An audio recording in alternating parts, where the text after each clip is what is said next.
Senyores i senyors, benvinguts a Mai Tant. L'Enric Vila és periodista, historiador i escriptor, autor de llibres com El nostre heroi Josep Pla o Lluís Companys, La veritat no necessita màrtirs, i més recentment Ull per Ull, publicat el 2024. També escriu setmanalment articles d'anàlisi política al diari digital El Nacional i sobretot és el fundador de Casablanca, el Patreon des d'on, des de l'aplicació de l'article 155, l'Enric i els seus col·laboradors construeixen una nova cultura política que ens permeti superar el procés i continuar endavant. Casablanca és la font d'informació de referència per mi, la més influent, la que m'ha ajudat a construir una visió pròpia, crítica i catalana de les coses. Casablanca no és per tothom. Has d'estar disposat a pagar la quota mensual de 10 euros i també a esforçar-te per entendre les coses per tu mateix, sense que t'ho deixin tot mastegat. Però amb constància, al cap d'uns mesos, la teva capacitat d'interpretació tant política com cultural i artística creix molt notablement. L'any que ve, el 2027, a Barcelona hi haurà eleccions, si tot segueix el curs que sembla que seguirà, i les peces es comencen a moure per mirar què passarà a les eleccions, per posicionar-se. Jo no sóc de Barcelona, però l'Enric sí. Així que avui hem vingut a parlar amb l'Enric per mirar d'entendre quines són les claus per tal d'aconseguir que Barcelona torni a ser la gran ciutat dels catalans. Enric, bon dia. Bon dia. Què t'ha semblat?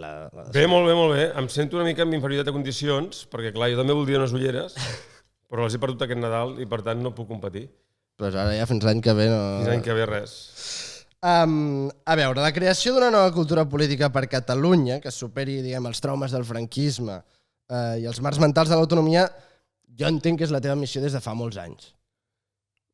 Sí, bueno, a veure, tu neixes en un lloc i el lloc se't fa petit i aleshores doncs, intentes fer-te un espai. Aquesta és la idea. I el lloc se't fa petit perquè les coses que t'han ensenyat en la teoria no acaben en la pràctica en el món que t'envolta. Jo veig una cosa molt curiosa, l'altre dia ho parlàvem amb un amic meu, que és que els polítics i la gent que està sortint, que té de 40 a baix, sou fruit de l'autonomia. Jo no. Jo he viscut a l'autonomia. Jo vaig néixer just quan Franco es moria, però vull dir que l'autonomia no va començar a arrencar en realitat fins al 1987, 88. Els anys 80 van ser la immersió no va començar realment fins a mitjans dels 80. Sí, i a part és una cosa de que al començament l'autonomia era la il·lusió de l'autonomia, era la il·lusió d'una cosa que portàvem 100 anys perseguint. Llavors, clar, jo per dir-ho així no tenia els marges tan ben acotats com els teniu vosaltres. O sigui, vosaltres el motlle ja estava fet quan vau néixer, quan vau començar a anar a l'escola, quan us van començar a educar els vostres pares. Fins i tot els vostres pares ja estaven adaptats al motlle autonòmic. Jo no, els meus pares, clar, venien directament del franquisme. Els meus pares van escriure una carta conjunta al Galinsoga, cagant-se amb ell, perquè ens entenguem. Amb tota la, diguem, la il·lusió, per dir-ho així, i amb tot l'entusiasme i amb tota la motivació, li van escriure una carta. Clar, els meus pares escrivien en català, però no sabien català, feien faltes. La meva mare va aprendre ortografia amb mi. Llavors, el món autonòmic, quan jo era petit i anava a l'escola, no estava fet i, per tant, els límits no estaven clars. És a dir, per això jo vaig dir, bueno, això va per llarg, perquè és clar que la cultura, diguem, que a mi em van traspassar i que jo crec que amb la que es va començar l'autonomia, és a dir, les il·lusions amb la que es va començar l'autonomia, es van perdre molt ràpid pel camí, però eren les bones, m'explico que vull dir o no. Llavors tot el procés ja estava molt contaminat per als vicis de l'autonomisme. Ja m'explico? I en el fons, i tota la gent que jo veia de 40 en avall, que era la gent que en el fons que majoritàriament estava viva, en el sentit que encara teníeu vida per davant, estàveu molt comprimits per tot el sistema de discussions, de tòpics, d'estereotips, per la manera de veure les coses de l'autonomia. Llavors, clar, jo vaig dir, per aconseguir que això que jo vaig rebre en la transició es pugui desenvolupar bé, i puguem desbordar tot aquest marc, això deuen caldre 30 anys més. M'explico que jo no. Perquè tota la feina, tot el procés en el fons va ser la feina dels pares, o sigui, de la gent que havia fet la transició i els seus fills, per corregir els límits que havia imposat la praxis política durant els 80, 90, 2000, m'explico, autonòmica. És a dir, que l'autonomia no eren el que ells s'havien imaginat. I aleshores, com que no eren el que ells s'havien imaginat, van pensar, hòstia, això ho arreglarem votant, no? I ho arreglarem perquè ara els nostres fills han anat a la universitat, ara han après català, llegeixen en català, hi ha una televisió en català que funciona bé, la gent viatja, tots sabem idiomes, això ara se'ns queda petit. I aleshores van fer el puig aquest, però com que una cosa eren les il·lusions i l'altra eren això, el sistema polític que hi havia, que estava dissenyat justament per mantenir el corral ben... Bueno, per mantenir el corral. Per això tenia aquests límits. Si no, no els hagués tingut, aquests límits. Els límits estaven pensats justament perquè la roda del hàmster rodés. Llavors, quan la gent va voler començar a sortir de la roda del hàmster és quan tot va descarrilar. Clar, ara s'ha de construir una roda de hàmster més gran, per dir-ho d'alguna manera. M'explico? Sí. Sigui una roda de hàmster d'estat, o una roda de hàmster de confederació, o una roda de hàmster autonòmica, però que sigui de veritat. Però una cosa, almenys és el que intento jo, a la qual jo càpiga i càpiguen els meus amics. És a dir, que el procés en el fons era intentar remediar el que no s'havia fet, no s'havia arribat a fer del tot bé durant la transició. Clar. Que al principi semblava que... Clar, llavors per això l'Oriols en el fons li passa el mateix. L'Oriols és una senyora que ve d'estat català i que en el fons ve, quan parla ja la veus, tot i que ella és nascuda als anys 80 i per tant és més jove que jo, ella viu també del món preautonòmic. Tot el seu imaginari és preautonòmic. Ella tenia una foto amb l'Heribert Barrera, clar, que tu li vas fer un llibre fa uns quants anys. És el primer llibre que vaig fer. Sí, el primer llibre que vaig fer. I que l'Heribert Barrera, per qui no ho sàpiga, és una figura d'esquerra republicana tota la vida, però...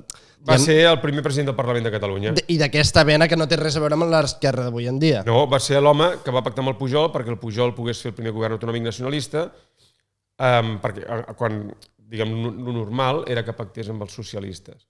És a dir, era un senyor d'abans de la guerra, que era no, tampoc és que fos d'esquerra, però bueno, és que jo crec que això de les esquerres i les dretes també ara és molt difícil d'explicar perquè ha canviat molt. Però en tot cas era un senyor que era líder d'Esquerra Republicana, que tenia una idea patriòtica, que la idea de catalanitat era central, no? Que és com era, jo crec, en tot el món de la transició, la catalanitat era central. Llavors, el món autonòmic el que va fer va ser posar l'ideologia tota l'estona per davant i anar degradant la catalanitat en favor de discursos d'esquerres, de dretes, socialdemòcrates, jo què sé, liberals, americanistes, europeistes, qualsevol cosa que no fos la catalanitat, que era la base i el punt de partida de tot el que s'estava fent, el que havien fet els polítics de la transició. És a dir, l'europeisme tenia sentit per Catalunya, no per Europa, perquè ens entenguem, per alleugerir el pes d'Espanya. Les esquerres tenien sentit per integrar els immigrants, que eren pobres, i per tant s'havia de repartir la riquesa dels catalans perquè els immigrants estiguessin mínimament contents i es poguessin sentir catalans com nosaltres, encara que fins i tot no parlessin català. És a dir, hi havia tota una sèrie de coses que es van fer amb un motiu, i el motiu original es va mig oblidar. I llavors és en aquest sentit que l'Oriols apareix en el moment en què el procés desmunta tot aquest tinglado. Doncs per això apareix Casablanca i per això apareix l'Oriols, que en el fons eren figures que estaven comprimides dintre del món autonòmic. M'explico què vull dir? És a dir, que l'Oriols, fins del procés, ha sigut impossible que hagués aparegut un Oriols fins que no s'hagués completat el procés. Era una pagesa friqui boja. Bueno, el que li van començar a dir quan va començar a sortir a les xarxes. La bruixa de Ripoll, totes aquestes coses. La pagesa, què deia l'Enric Juliana, el meu admirat i amic Enric Juliana del Puigdemont? El tractava de carlí. De seguida que va acabar el procés va començar a fer aquesta distinció entre carlins i liberals. Perquè els espanyols tenen les seves tàctiques, diguem, per desmoralitzar-nos o per despistar-nos, no? Però en tot cas el que vull dir és això, és a dir, que els 40 anys són per acabar la feina, per dir-ho així, que es va començar al final del franquisme. o per acabar la feina, per dir-ho així, no sé, per tornar a connectar-nos amb els anys 30 d'una manera natural i no traumàtica. Si tu no poses la ideologia per davant i poses la catalanitat, aprofites tot el que tens, que et dona força, per refermar la poca sobirania o la poca visibilitat que el país té, tant a Europa com a Espanya.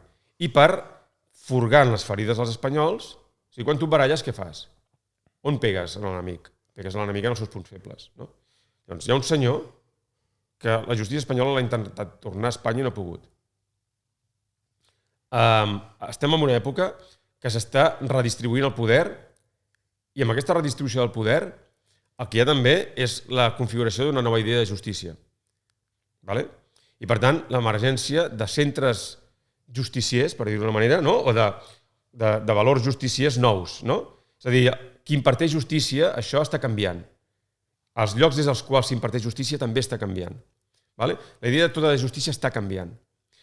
Llavors, a la justícia sempre hi ha un centre i una perifèria. Vale? Nosaltres estàvem a la perifèria d'Espanya. Això ningú s'ho creia. És un exemple d'això que estàvem dient abans de l'època del moll autonòmic. Quan el Prenafeta el van posar a la presó, jo vaig tenir molts problemes per explicar a la gent que em llegia que l'estaven posant a la presó pel procés i que allò no tenia res a veure amb la corrupció.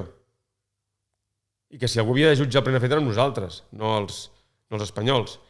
I és més, avui estava a Anglaterra, vaig trucar i vaig dir, escolta, faré un article, perquè en aquella època a mi, allò que diem del moll autonòmic, jo havia de trucar per dir de què parlaria en els articles de l'avui. Ho dic perquè tots aquests que ara es pengen medalles i que diuen que això, que de Vichy no es pot escriure i que no sé què, que bueno, ja ho dic, però hi ha una certa dissidència que sembla com si ara hagi descobert que és difícil d'escriure a Catalunya.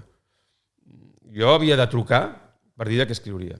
I vaig trucar des de Londres i vaig dir escriure un article sobre la idea de justícia i els estats a partir d'un llibre de la Mayr Tassent que es diu The Sense of Justice. I em van dir, no, mira, saps què?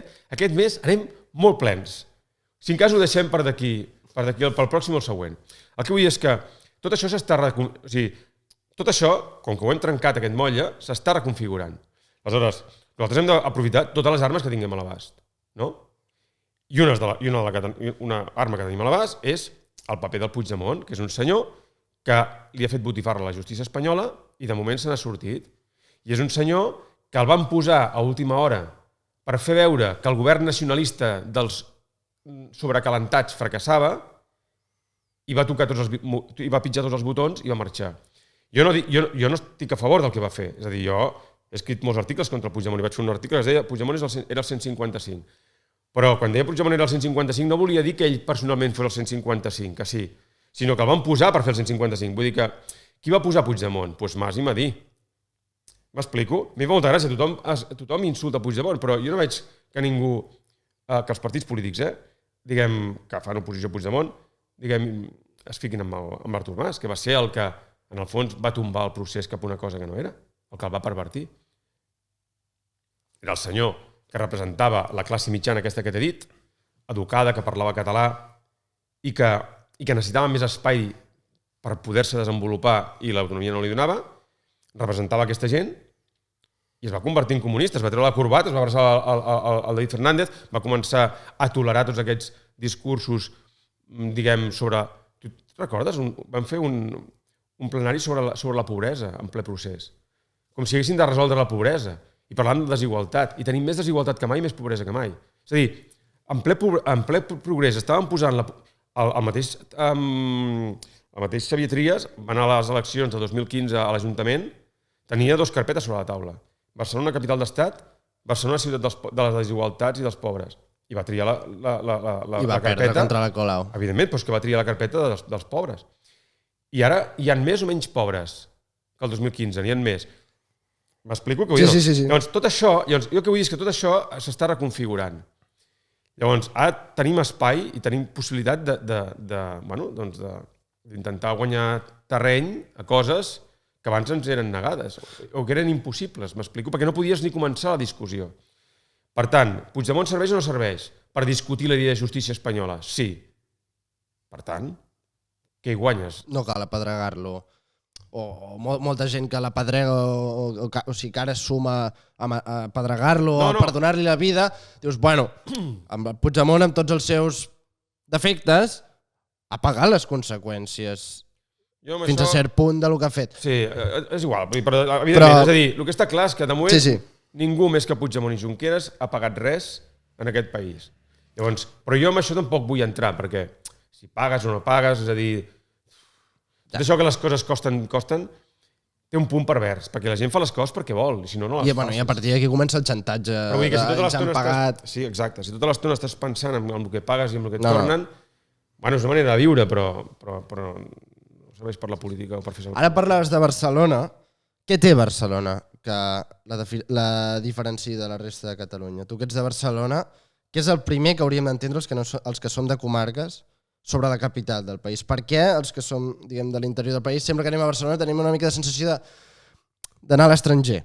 Mira, jo crec que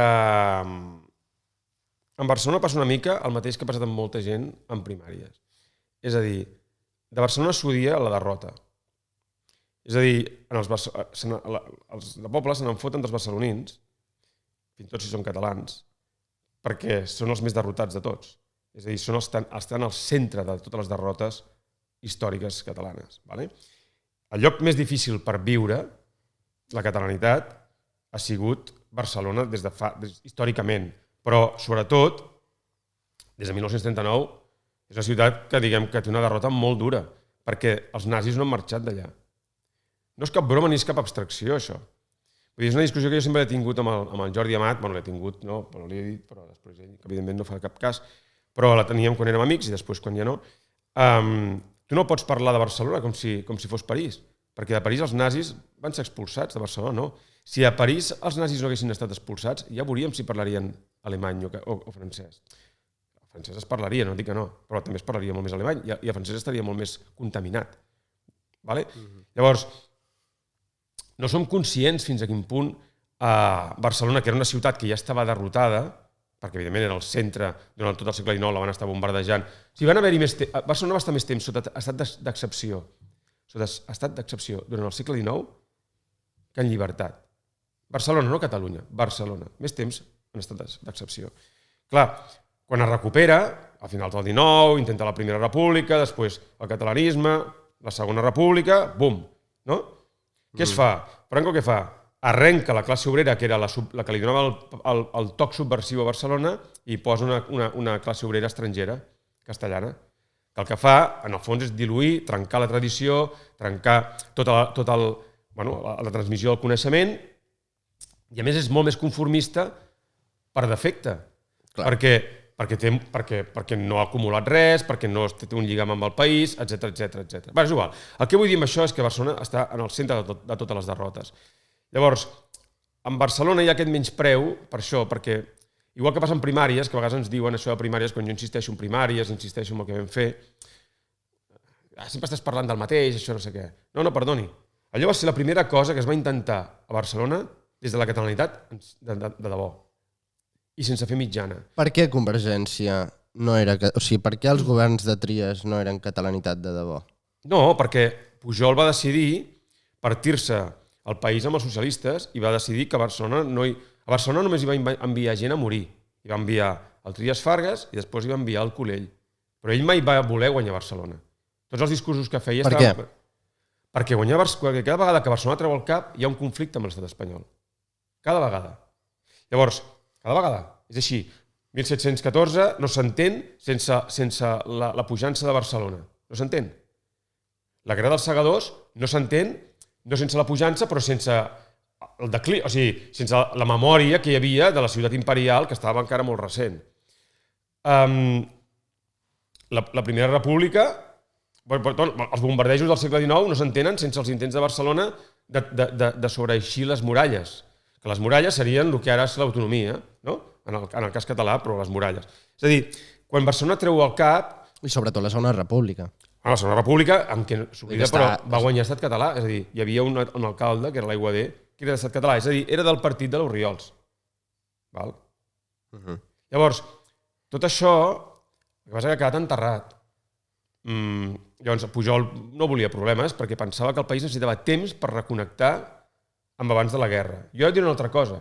Jo crec que necessitem temps per reconnectar amb l'edat mitjana i el Renaixement. O sigui, jo crec que la reconnexió amb l'abans de la guerra ja l'hem feta, i per això va haver-hi el procés.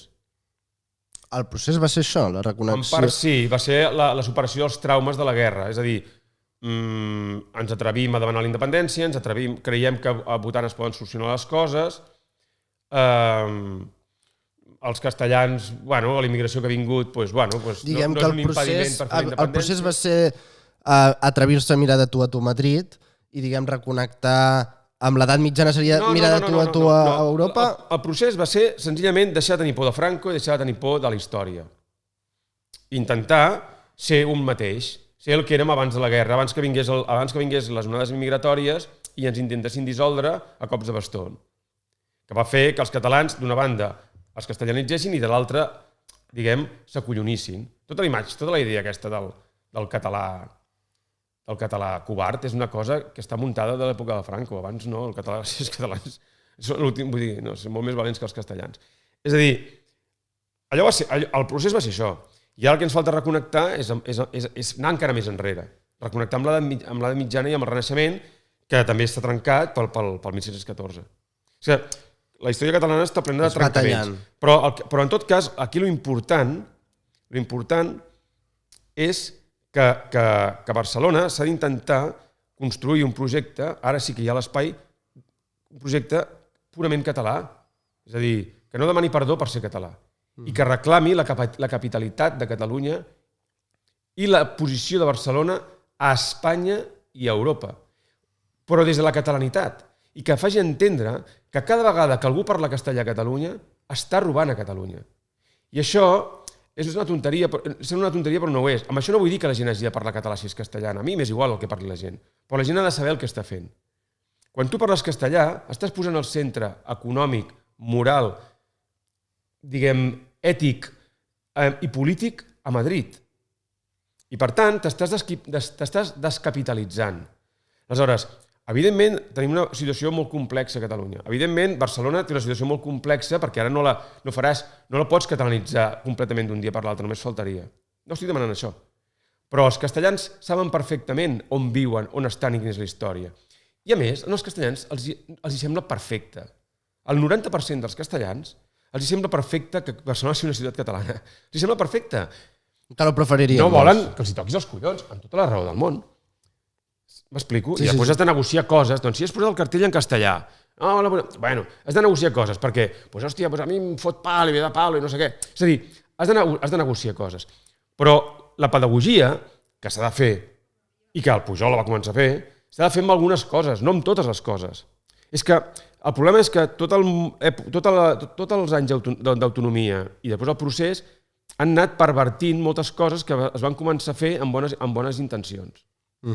Abans has parlat de que quan va guanyar el Franco es va substituir la classe obrera per una altra estrangera. Què va passar amb les elits a Barcelona? No, i amb les elits el que es va fer, en certa manera, va ser una decimació.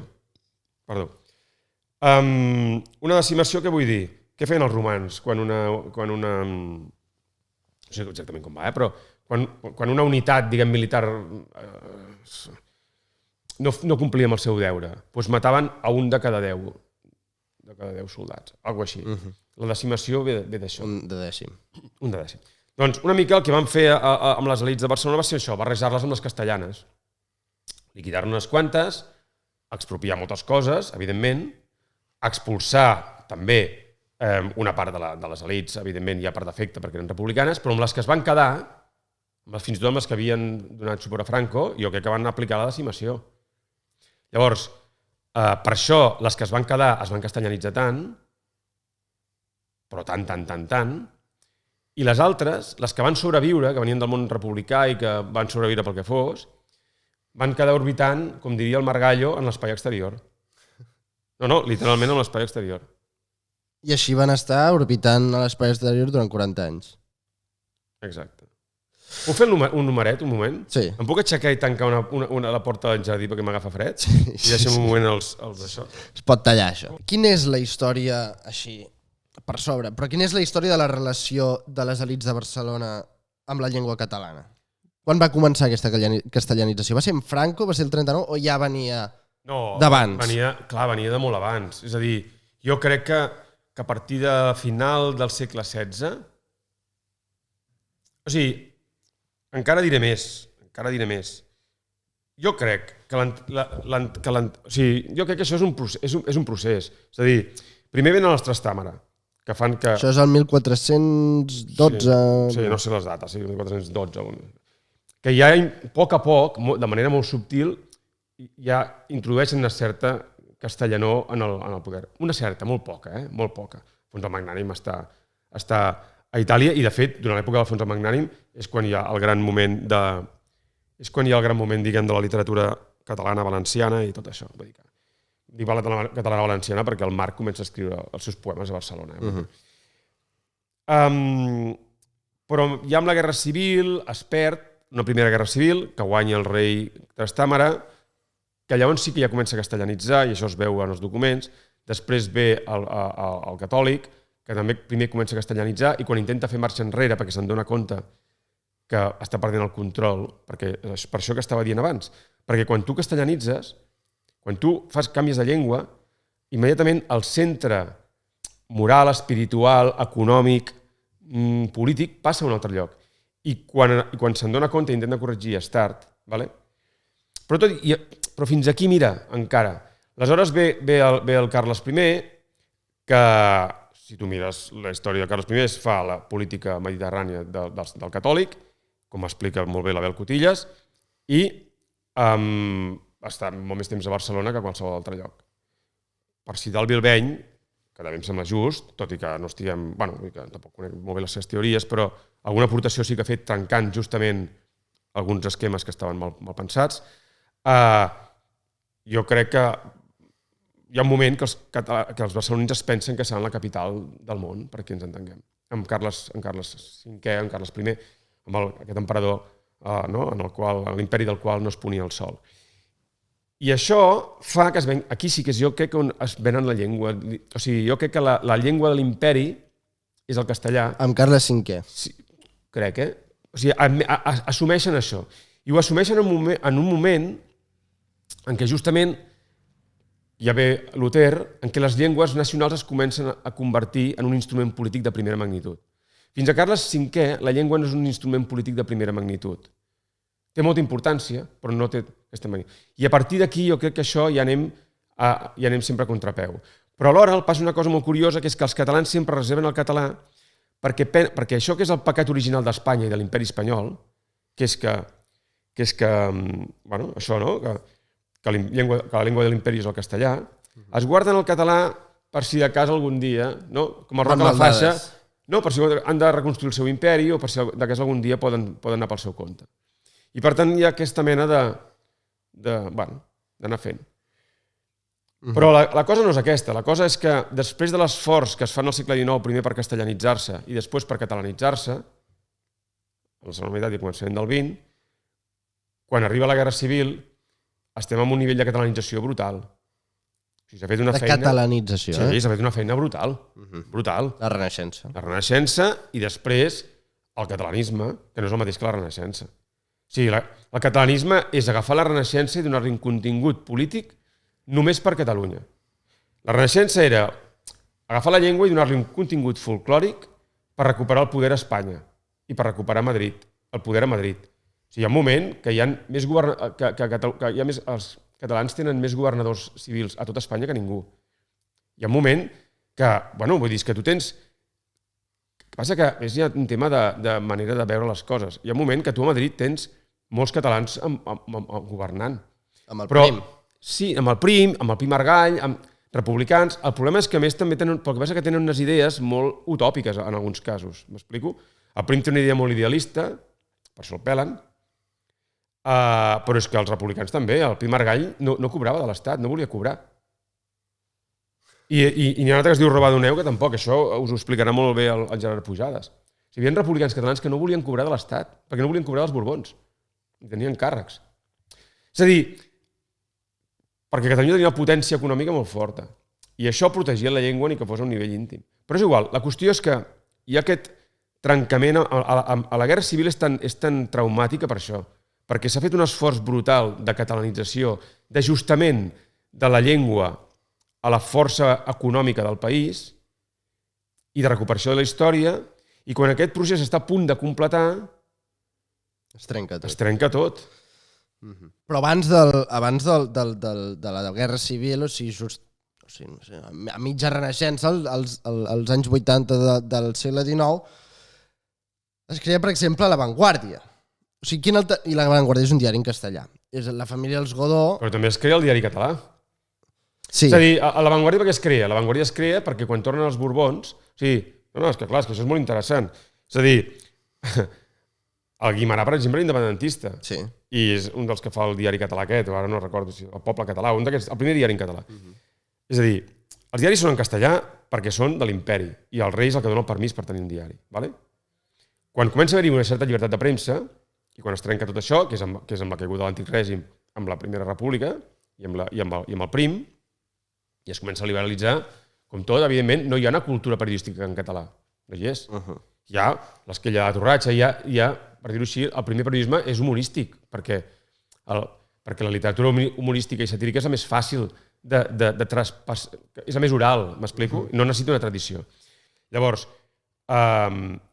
s'intenta canviar el rei, posar un rei que per cert és de la Vall d'Aosta, lloc on hi ha una autonomia lingüística, a Itàlia, poca broma. Sí. Vull dir que les coses no es trien perquè sí, s'intenta posar un rei, es mata el prim, es fa dimitir el rei, es fa una primera república, i la primera república acaba amb un cop d'estat. Vale? No és cap broma. Tornen els Borbons, i aleshores la Vanguardia es fa per legitimar el retorn dels Borbons.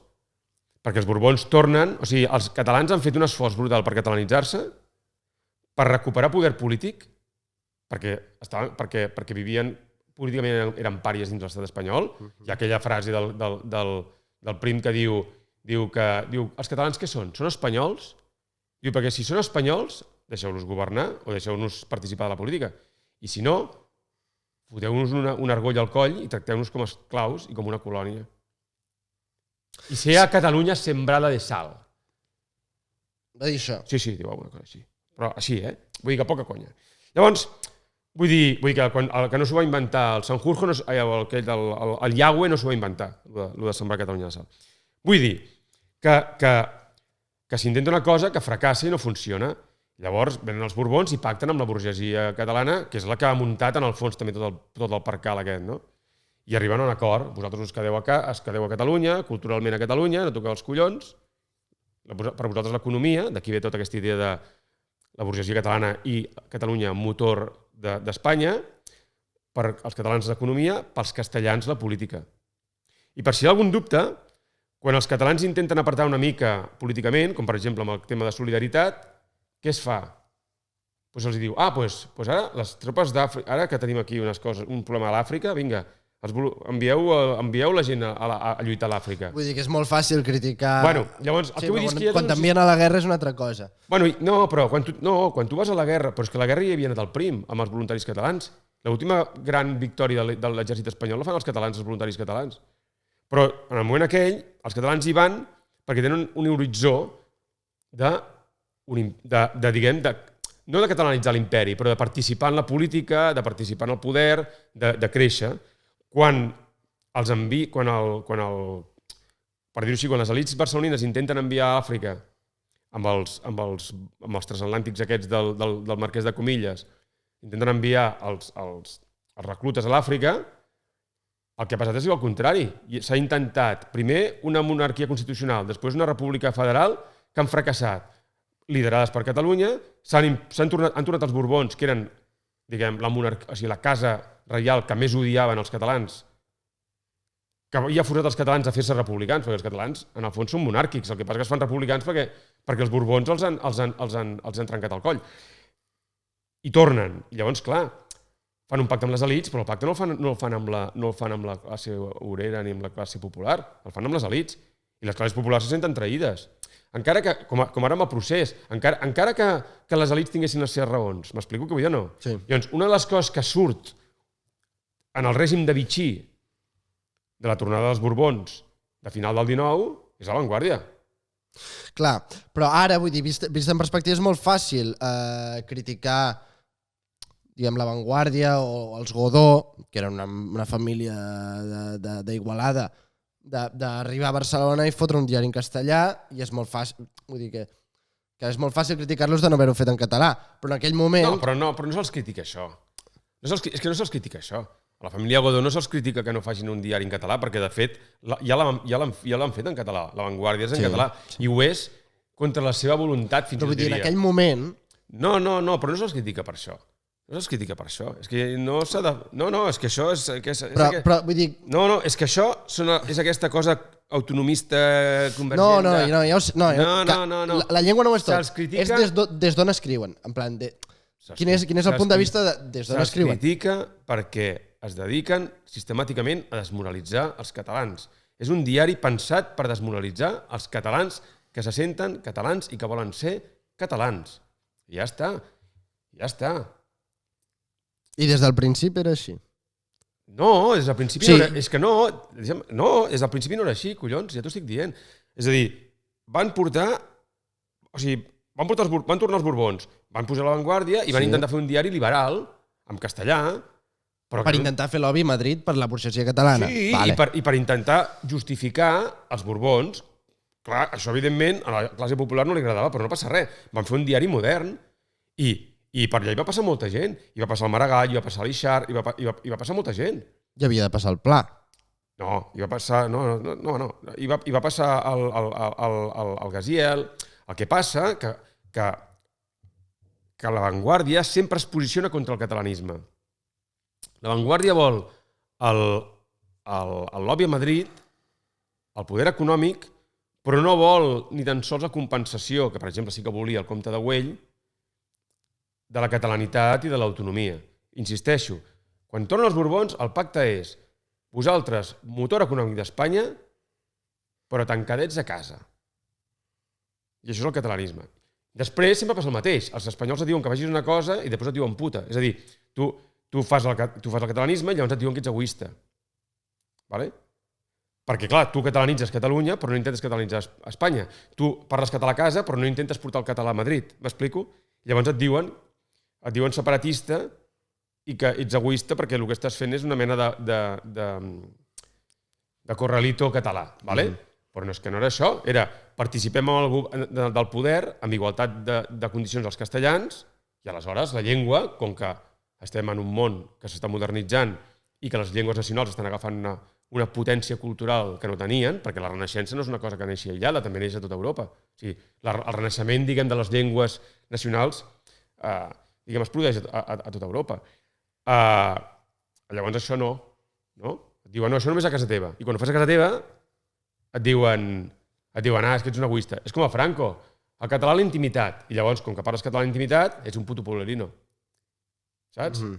Llavors, tornant al Pujol i el Maragall es parteixen i el Pujol diu jo em quedo a la Catalunya interior, és a dir, la Catalunya aquesta de la intimitat, i tu et quedes a la projecció al món, que és Barcelona, i això es fa en castellà. Llavors era tota aquesta cosa de la cosa cosmopolita.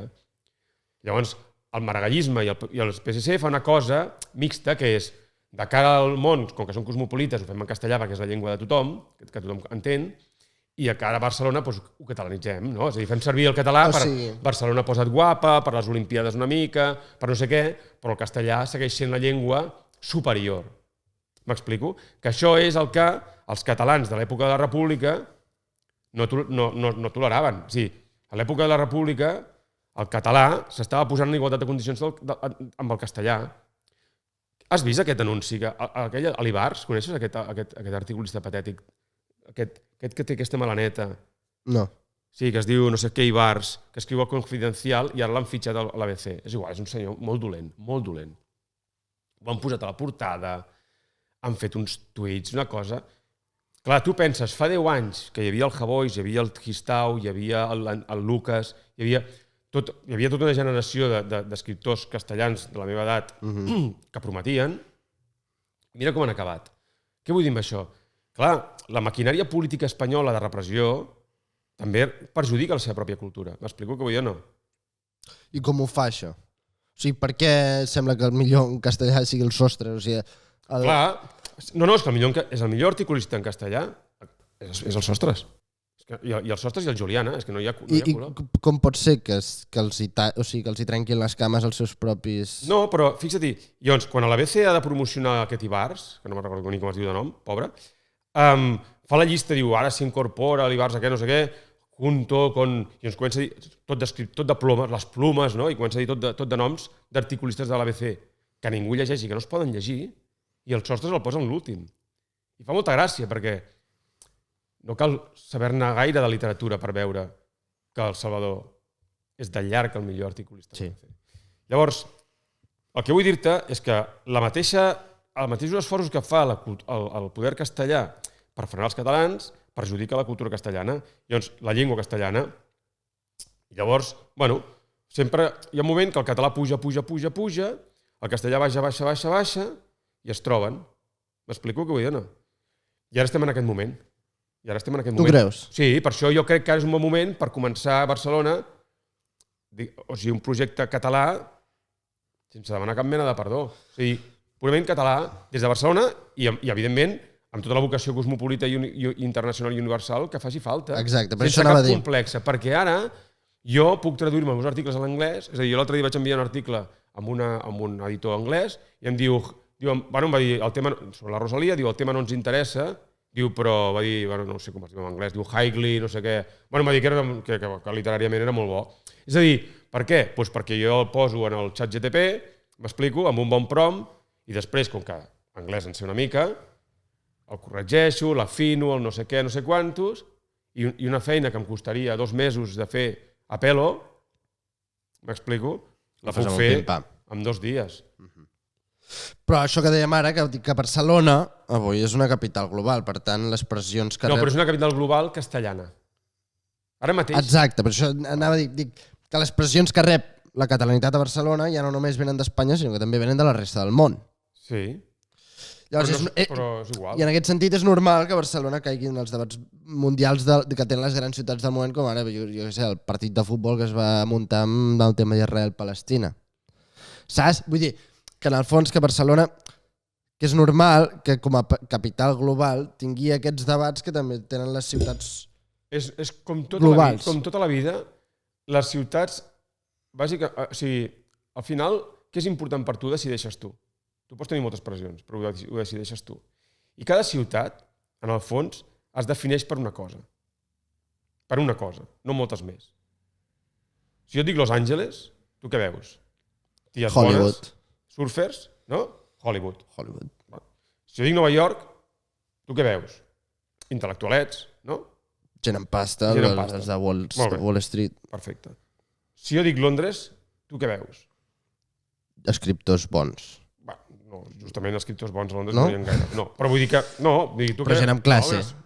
Bueno, jo crec, no sé, vull dir que tu veus primer la cosa aquesta, el liberalisme aquest anglès, que fa que s'ho venguin tot i que hagin acabat moronitzant-ho tot, però que forma part de la seva pròpia identitat. És a dir, el liberalisme anglès, l'anglès està tan segur de la seva superioritat, per dir-ho així, que no protegeix res, no? Tu veus aquesta mena de fluidesa liberal que tenen els anglesos, sí. que combinen, que poden estar un senyor amb un vi al costat d'un senyor amb un turbà. Vale? És que no els hi passarà res a la llengua. És igual, per això és Londres.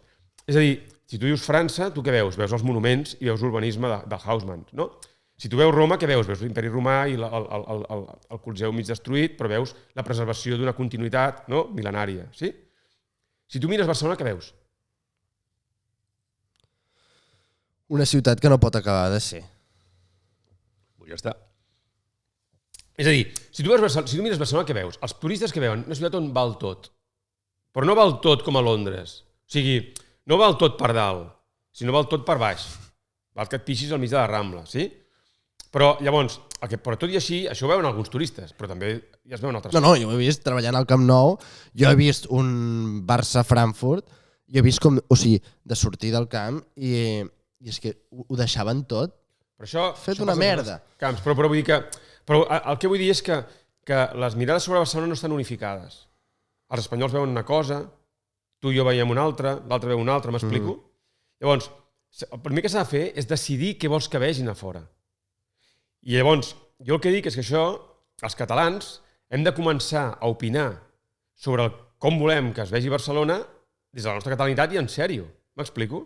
Llavors, si per nosaltres Barcelona són el barri, o sigui, és la continuïtat, no? I la història imperial de la ciutat, és a dir, el barri gòtic, no? Els monuments, la Sagrada Família, tot això, Picasso, que tot això té una continuïtat artística.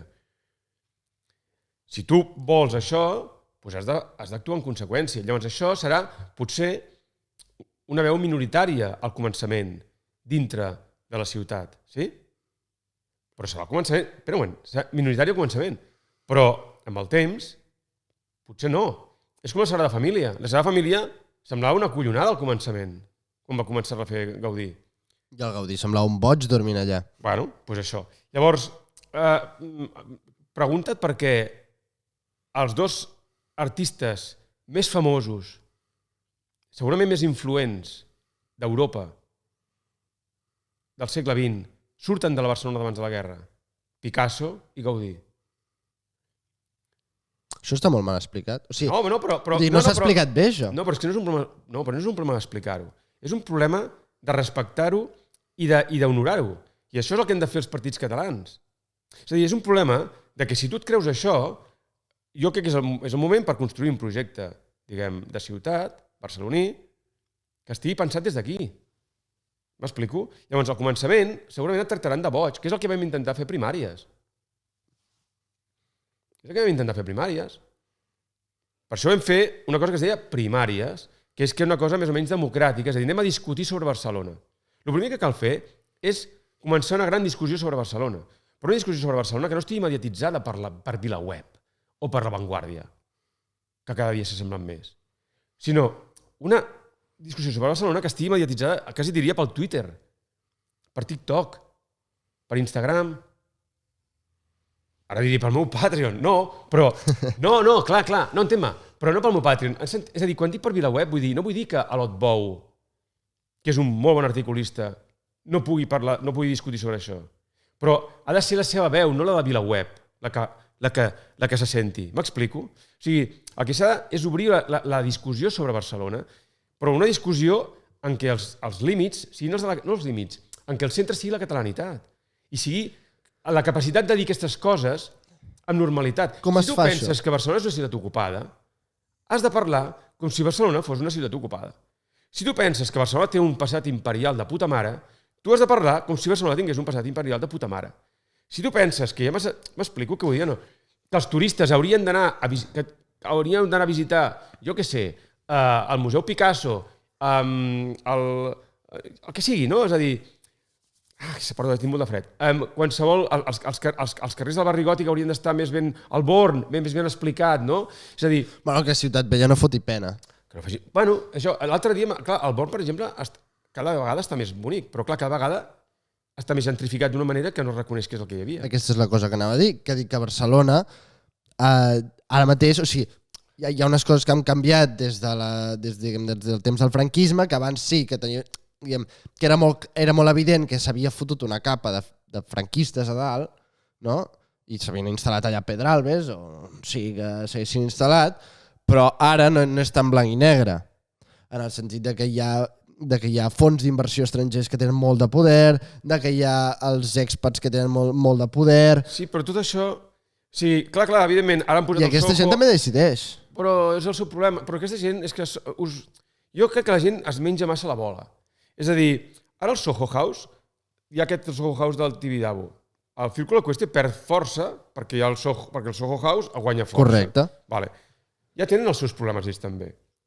Al final, tu no et pots ocupar del teu projecte, no del projecte dels altres. M'explico que jo no.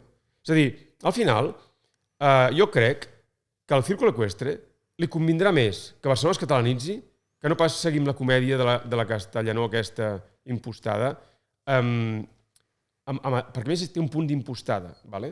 A Madrid i d'aquesta convivència que no existeix. Perquè al final tu necessites el poble motivat i el que motiva a la gent encara a Catalunya és la catalanitat. La motiva en el sentit, és a dir, nosaltres tenim l'hegemonia intel·lectual de Catalunya. Que catalanitzar Barcelona fa il·lusió. És una cosa que fa il·lusió. Us fa il·lusió als catalans. El que passa que no hi ha cap grup polític organitzat tan gran com els catalans, ni a Catalunya ni a Barcelona, m'entens? Per empènyer un projecte. Vale? Els expats no es posaran d'acord. Sí? I els expats no tenen perspectiva històrica de què és el que passa a Catalunya. Però tenen molts calés. Hòstia, però són molt pesats. Sí, i què? Pues que els facin servir per lo seu. Aviam com els hi va. És que el tema no és aquest, el tema és... És a dir, per què va anar bé el procés? El procés ningú es creia que les consultes funcionarien. Perquè deien, això no hi anirà ningú a votar quan fèiem allò amb les caixetes de cartrons. I ho va desbordar. I els partits s'hi van haver d'afegir. I qui tenia més diners? La gent que muntava les consultes o els partits? O l'Estat? És a dir, hi ha un element, que això també lliga molt amb el que et deia abans de la generació dels 40 cap a baix, que sou supermaterialistes. És a dir, la gent, heu crescut en un món en què tot està... O sigui, les condicions materials eren tan bones i les jerarquies estaven tan pensades i basades en el poder adquisitiu i en el lloc que ocupaves en l'escala tròfica, que llavors això ha passat a ser l'única cosa que importa. O sigui, i tot ho tendiu, fins i tot els més idealistes, ho tendiu a acabar veient a través d'això. I això és la cosa que us preocupa més. I jo crec que això és un error brutal. Per què? Perquè el que mou el món és l'espiritualitat. I és així. I per això França s'està enfonsant i per això Trump se n'ha sortit, no pels diners. Per la força... Per la força espiritual que té. Que t'agradarà més o menys, però la té. I perquè la recull de qui la recull? Dels blancs d'Estats Units. Per què? Perquè són el grup polític més organitzat i amb més perspectiva històrica, perquè els indis els van liquidar. La diferència entre els indis americans i els catalans... O sigui, mira, la diferència entre la Rambla i l'avinguda Broadway de Nova York, això és Broadway, sí. És que allò era el camí dels índios. La diferència és que a Barcelona els catalans encara tenen un poder i existeixen. I els indis a Nova York no hi són, m'explico? És a dir, els indis els van liquidar i es van posar en reserves. I políticament estan liquidats, perquè a més tenien una cultura que no estava preparada pel que va venir. Per tant, el grup polític més organitzat que hi ha als Estats Units són els blancs, no són els negres. Els negres es van organitzar per alliberar-se, però evidentment perquè no tenen la cultura europea al darrere que tenen els blancs. És que la història compta i l'espiritualitat compta quan la treus a parejar. Llavors, a Catalunya el català és una llengua que és anterior a la formació d'Espanya. I la catalanitat és anterior a la formació d'Espanya. Ara he penjat al Twitter una cosa que no recordo el nom, però es veu que un dels conqueridors de Venezuela era un senyor, era un català, evidentment, de l'època del segle XVI, començant del XVII, que va tenir tota una sèrie de disputes amb altres virreis, amb altres, governadors de la zona que eren castellans, i quan va tenir la seva jurisdicció li va posar Nova Catalunya. I ell, a Venezuela, va fundar la Nueva Barcelona, i la va fundar en castellà. Però ell, a la seva jurisdicció, li va posar Nueva Catalunya. Què vull dir? Vull dir que l'idioma de l'imperi era el castellà, però ell era català. I tots els catalans, quan parlaven castellà, sabien que eren catalans. Fins i tot aquest de Vox, que no sé com es diu... Joan Garriga. Aquest senyor sap que és català. Per molta comèdia que foti, sap que és català. És a dir, llavors, no s'ha de barrejar les coses. Llavors, els castellans que viuen aquí, encara que parlin castellà, molts també volen ser catalans. Perquè no tenen res més, també. Què tenen? El pueblo. Però no és per menysprear res. No, però és veritat. És a dir, van venir amb una mà al davant i l'altra al darrere. Aquí no hi havia cap cultura allà. Aquí hi havia una cultura. A la meva mare li explicaven les monges d'això, que hi havia una aragonesa que li explicava que el primer vàter que havia vist a Lleida. És a dir, això senzillament s'ha de posar en valor, sense por, i aleshores hi haurà gent que s'hi adherirà, i hi haurà gent que no. Vale? Doncs, aviam com acaba. I tu has de mirar de guanyar. Aviam què passa. Però si tu d'entrada ja cedeixes per guanyar, és que ja has perdut. Llavors, tu ara explicaves que... Perquè, perdona, hi ha una cosa, fixa't perquè m'enrotllo tant. és que mentre es costi tant explicar les coses, mentre haguem d'anar tan endarrere... Sí, dona una mica sensació de que s'ha de tornar a explicar tot cada vegada. Clar, és a dir, la gent se n'en fot del Grau Pere. És que fot aquells rotllos. Bueno, sí, d'acord. No, sí, fot aquells rotllos. Però els fot perquè les coses... O sigui, no estic justificant els rotllos que fa com a polític, però el problema que té com a polític és que perquè la política funcioni necessites una cultura que estigui feta. I com que la cultura no està feta, i per això jo deia això dels 30 anys, doncs el tio que té que fer? Anar endavant i endarrere com un boig. M'explico? O sigui, no pot ser del tot polític, ell sent que no, perquè també per unes qüestions que ara entraríem a... Sent que no pot ser només polític, i llavors intenta tocar també tots els botons, no? I tots anem una mica així, com els gitanos. Tots anem una mica així, com els gitanos aquests que... Perdó, pels gitanos... Vull dir, allò de toques el trombó, el timbal, els platerets... Bueno, tu al Patreon parles de política i de cultura i d'art i de... Sí. Llavors, això que deies de que, per exemple, com de la força del procés va sortir doncs, de l'espiritualitat de la classe mitjana catalana, per dir-ho així, sí. Però llavors ho va agafar el Mas i companyia i diguem l'elit de Barcelona i ho va pervertir.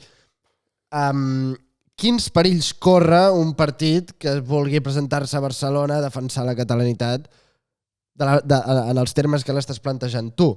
Hi ha perills de perversió? Pregunta. És a dir, què és el que va passar amb el procés? Allò que t'he dit abans, els pares van intentar transmetre als fills l'espiritualitat, la seva catalanitat, és a dir, anterior a l'autonomia, perquè era la que ells tenien. La que havien preservat durant el franquisme. Que era una catalanitat que era castrada, perquè el franquisme va castrar moltes coses, però era una catalanitat més neta, fixa-t'hi, que la de l'autonomia. I la van intentar inculcar, la van traspassar als fills van estudiar, i aquesta espiritualitat va desembocar en el procés, sí? Quan un polític que no estava educat, perquè el Mas parlava castellà a casa, amb la seva senyora, era un senyor, per dir-ho així, molt perjudicat pel franquisme. Quan el Mas i els polítics... Tot el món convergent, Tot el món convergent. Eren molts fills de franquistes. Perquè el Pujol va tenir que fer molta mitjana, o va triar fer molta mitjana, és igual. El fet és que quan ho van agafar, com que ho van traduir a les normes polítiques autonòmiques, allò es va pervertir. Llavors, el primer que ha de fer un partit, jo crec, que vulgui presentar-se a Barcelona sense perdre la catalanitat o sense pervertir-la, és assumir que entrarà en conflicte amb les estructures de poder catalanes i espanyoles. Per què amb les catalanes? Bueno, perquè les catalanes són les del 155. Quan dic que entrarà en conflicte amb les estructures, no estic parlant de lleis. Estic parlant del sistema d'interessos. Estic parlant de tota la trama, de totes les xarxes, de totes les autopistes per les quals circulen els diners. Hi haurà molta gent que se sentirà amenaçada. Perquè és molt fàcil. És a dir, si el Jordi o jo, i dic el Jordi i jo perquè veníem de primàries, o l'Abel Cotillas, o la Marina Porres, o la Juliana Canet, en una dimensió diferent, si la gent que té una catalanitat irreductible agafa força, això serà a costa d'altra gent que no la té. O gent que se l'ha venut. O gent que no l'ha treballada. Perquè aquesta és una altra cosa. Què li ha passat a Convergència? Que fa 30 anys que no treballen. Com que no treballen, no tenen discurs. Perquè el seu discurs érem nosaltres, que ens havíem format dintre del món convergent. Però com que nosaltres érem massa catalans per ells, cometes, m'explico? Sí. I per això vam fer primàries, perquè la catalanitat de primàries no cabia a Convergència. Què pot aprendre un partit que es vulgui presentar a Barcelona no tenir pressa de primàries? No, de primàries. Bàsicament, que perdre no és el problema. Que el problema és rendir-se. És a dir, encara diré una altra cosa. L'Oriols no li hauria anat tan bé sense Casablanca i sense primàries. No li hauria anat tan bé. És que segurament no hauria ni sortit. Jo no vull entrar aquí en coses. L'Oriol se sap el seu, però ella sap la relació que té amb primàries. I amb Casablanca. Ella la sap. I això no és una cosa no és un mèrit de ningú. És que, insisteixo, va haver-hi unes generacions de catalans educats a la universitat en català, que llegien, escrivien, pensaven naturalment en català, que no demanaven perdó per ser catalans que havien estat educats per uns pares que els havien passat putes, però que se n'havien sortit contracorrent, que van impulsar un procés que no va sortir, però que va haver-hi uns que no es van rendir. L'Oriol es va rendir, jo no em vaig rendir, el Graupera no es va rendir, la Marina no es va rendir, la Diana Coromina no es va rendir, no sé, molta gent no es va rendir. I això és el que s'ha de seguir treballant. Llavors, la por que et passi com a primàries, és a dir, que treguis un mal resultat o que això és un error, perquè de primàries ens surt també la crisi de Junts i d'Esquerra. La ferida, la punyalada que va deixar clavada el Graupera, el fetge de Vichy, això... Com s'explica això, sense que sembla que sigui, saps? No, perquè si només valores el resultat, és així. Però tu has de valorar la possibilitat de tots els discursos que s'han pogut fer gràcies a allò. És a dir, el Jordi no se'n va sortir, però els discursos que vam fer, tothom els recorda. Quan dèiem fem fora l'estat de Catalunya, tothom se'n recorda. Quan dèiem que el castellà és la llengua de l'enemic, la llengua de l'enemic. Tothom se'n recorda i tothom sap què vol dir això. No vol dir que els enemics siguin els castellanoparlants. Vol dir que el castellà és la llengua de l'enemic. L'enemic parla castellà. Sí, quan nosaltres no entràvem amb el rotllo feminista, o sigui, hi havia tota una sèrie de coses que jo crec que no... És a dir, la discussió que vam intentar establir sobre Barcelona i la manera de fer-ho, jo crec que era més lliure que feia contrast respecte als altres partits. No era perfecte, no era genial, però era millor que els altres partits. I sobretot hi havia aquesta cosa de no deixar-se atrapar per les fronteres del 155, que és el mateix gest que ha fet l'Orriols, que ha continuat l'Orriols, des d'un altre lloc.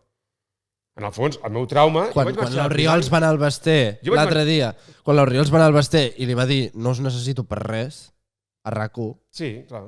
És el mateix gest. Sí, jo vaig marxar a primàries quan a primàries hi van començar a dir... O sigui, perquè vam perdre i a primàries hi van començar a dir feixista a l'Orriols. I vaig dir, s'ha de defensar aquesta gent, que era l'Orriols. I a primàries vaig veure... I com que... Però això és normal, perquè la tensió era molt forta. Perquè érem gent que venia de molts llocs diferents, uns venien del món de la República, els altres del món del franquisme, els altres del món dels mons del senyor Esteve. Eren gent que venia de mons molt diferents, però que tenien una cosa en comú, que érem catalans. I que no volíem comerciar amb la nostra catalanitat. I que havíem nascut i viscut a Barcelona i havíem crescut a Barcelona. I fixa't una cosa, d'aquesta gent, si no recordo malament, jo era l'únic que va fer la tesi doctoral a Barcelona en el seu moment. Després la va fer l'Abel, però el Jordi la va fer fora, la Diana la va fer fora. És a dir, m'explico que vull o no? És a dir, perquè la pressió que fa Barcelona contra la catalanitat és molt forta. Però què vas veure dins de Convergència que tinguessis tan clar que a Convergència haguessis hagut de comerciar amb la teva catalanitat? Home, no, però era evident. Home, era evident. És evident per tu, perquè ho has viscut. No, perdona. És a dir, van fer un procés enganyant a la gent i es van tornar feministes i comunistes i no sé quantes coses per no ser catalans. Però que, a veure, no fotem. Escolta, que vam fer el 9-N, vam fer un primer referèndum que li van dir consulta, va anar un senyor, que és el Turull, va anar al Congrés a dir que faríem un referèndum. I després li van començar a dir consulta. Teníem la possibilitat de fer un referèndum al mateix temps que Escòcia. Al mateix temps que Escòcia. I ho van canviar. I no només ho van canviar, sinó que van aprofitar la confessió del Pujol... Una calçotada. No, i van aprofitar la confessió del Pujol per tornar amb el rotllo de la corrupció que ja els havia costat la presó en el Prenafeta i en el Macià la Vedra. O sigui, és que no sé, és que si tu ets català, a tu t'ha de venir a ningú a jutjar perquè el Pujol té diners a fora? Però de què estem parlant? És a dir, entén-me. Sí. No, però que si algú... No dic que estigui bé, no dic que... Però vull dir que... Que si algú havia de criticar el Pujol havíem de ser nosaltres, no els espanyols. I que en ple procés no havia de ser el tema. No havia de ser el tema. I a més es podia explicar bé. I era una oportunitat perfecta per explicar què havia sigut Catalunya i què havia passat a Catalunya tot aquest temps. Llavors, tot això no es va fer. I això no es va fer perquè implicava ser massa català. És a dir, llavors... era evident, el Puigdemont es va tornar a l'esquerres també. Vull dir que jo puc entendre-ho tot, Puigdemont va decidir que tindria uns advocats dels comuns. Vale. És la seva tria, però no la nostra. M'explico què vull dir o no? Llavors, ara, diguem, Tinc un fred, perdoneu, espero que m'estigui entenent alguna cosa, perquè m'estic congelant. Aquesta setmana l'Enric Juliana va publicar un article que es deia Europa o Miami. El món sembla que estigui canviant ràpid, el Trump ha entrat a Venezuela i li ha fotut un 155 al bèstia al Maduro, ara sembla que vol fer el mateix en Groenlàndia. El que explicava el Julián en aquest article és que sembla que Espanya haurà de triar entre alinear-se amb els Estats Units i amb el món hispà de Miami o reforçar la Unió Europea.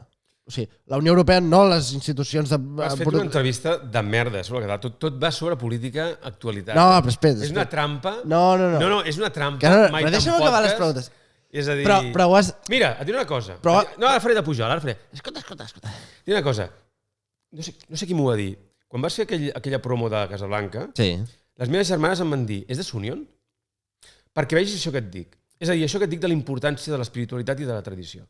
És a dir, no et coneixen de res. Però jo no sé si has anat a Sunion o no. No. Vale. Però no et sembla estrany que les meves germanes associïn la proximitat i l'afinitat ideològica, no ideològica, nacional, amb una escola? És perquè tot està Això explica Barcelona. No, explica Barcelona i explica com tot està, diguem, políticament desfet. M'explico què vull dir o no? Perquè com que no està organitzat políticament ni culturalment, llavors què passa? Que quan veus una cosa que s'assembla a tu, et penses que ve... Del mateix lloc. No del país, sinó... Però el que vull dir, el que sí que tenim en comú segur, és això del procés. És a dir, és aquesta espiritualitat i aquesta tradició, diguem, que ve d'abans del franquisme, no? I que es va anar... Sí. Però això, perdó. Això que dius d'Europa i de... No, la pregunta anava a acabar de dir... Diguem, a nosaltres entenc que ens interessa reforçar aquesta unió amb Europa.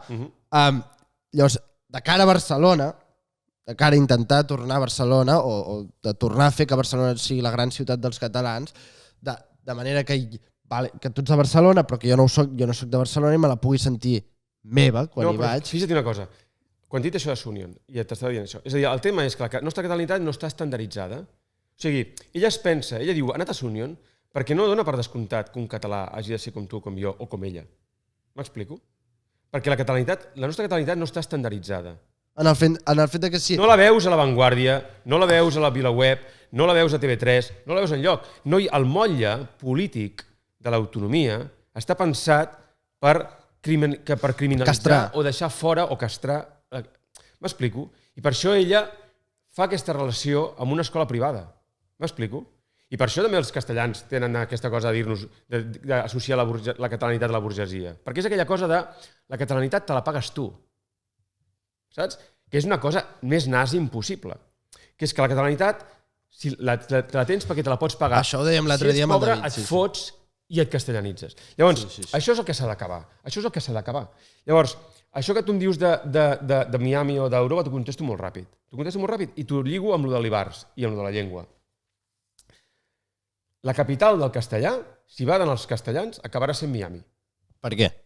Perquè tenen més diners i comencen a tenir més història que ells. Perquè Madrid i Castella no té història.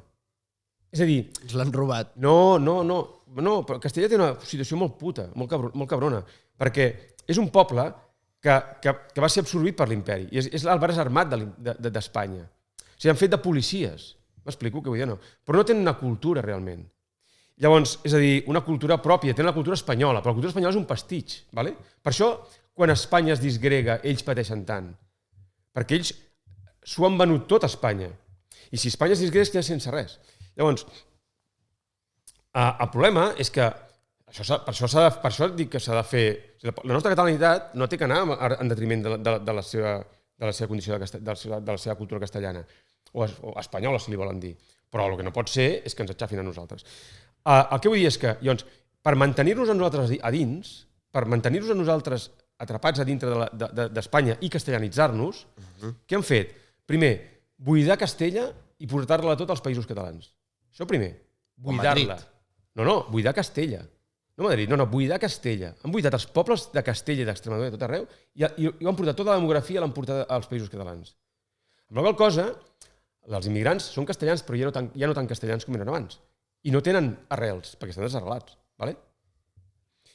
Llavors han creat una capital... Que això del poble durarà fins que deixi de durar. Clar, llavors han creat una capital, que és un camp molt gros, que té una història que és, que és molt moderna. La Caixa es va enfadar amb mi per un article que vaig fer al Nacional perquè va fer una exposició al Fòrum, al CaixaFòrum, allà a Montjuïc, de les ciutats d'Europa. I els tios, clar, i explicaven les ciutats en el seu naixement i en el seu millor moment, o alguna cosa així, posaven com un mapa, no? I els tios van haver de retrasar, o sigui, de posar Madrid, quan Madrid encara ni tan sols era la capital d'Espanya i era una merda de ciutat, m'explico? Perquè si no es notava massa que Barcelona era més important que Madrid. I van posar Barcelona, no recordo, però molt a l'edat mitjana, en un moment en què el seu hinterland, no quan era un imperi, no quan era un imperi, sinó el mapa aquell allò, saps? Amb Aragó, el Principat i encara no hi havia ni Mallorca, em sembla. Saps què vull dir-te? Sí.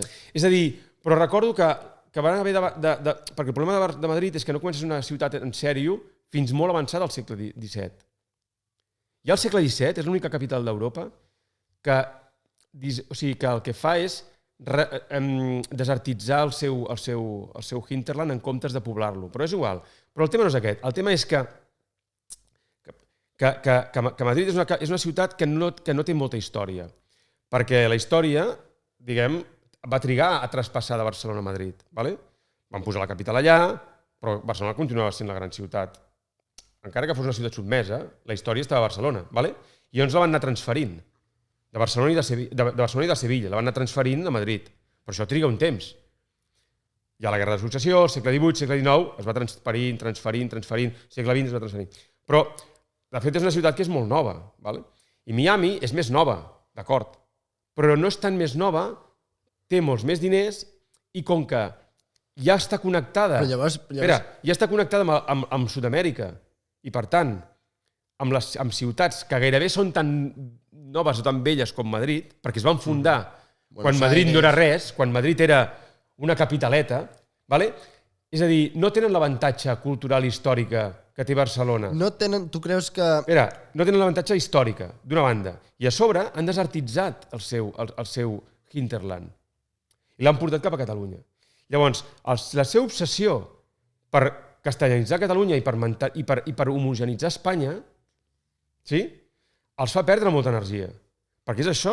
El que fa és que, en comptes de tenir un Javois, o el Gistau és mort, però un Antonio Lucas, o sigui, tios que tinguin una certa qualitat, espatllen a la gent, els espatllen, i els van renovant i cada vegada es van degradant-se més. S'han carregat tota la classe política de la generació del Sánchez, se l'han carregat. Sí, bueno, això...